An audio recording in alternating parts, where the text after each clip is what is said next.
আসসালামু আলাইকুম দর্শক খামারি ভাইরা। আজকে আসছি আপনার দুর্গাদহের বাজারে। এখানে একটা গরুর সেটে। তো এ ভাইয়ের আপনার খামার গরুকে খুরায় মুক্ত রাখতে আজকে খুরায় ভ্যাকসিন করা হবে। তো দেখলেন যে খুরাই ভ্যাকসিন বরফ দিয়ে সুন্দরভাবে টেম্পারেচার নিয়ন্ত্রণ করে নিয়ে আসছি।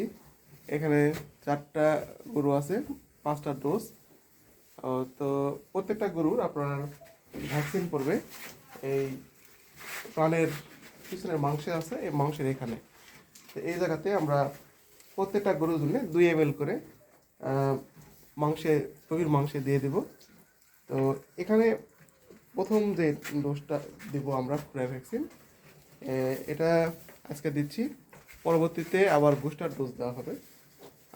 তারপরে 4 মাস অন্তর অন্তর একবার করে ভ্যাকসিন আমরা করে থাকি। তো নিরাপদ খুরাই মুক্ত গরু শেড রাখতে অবশ্যই গরুকে নিয়মিত খুরাই দিন, সুস্থ রাখুন। ধন্যবাদ।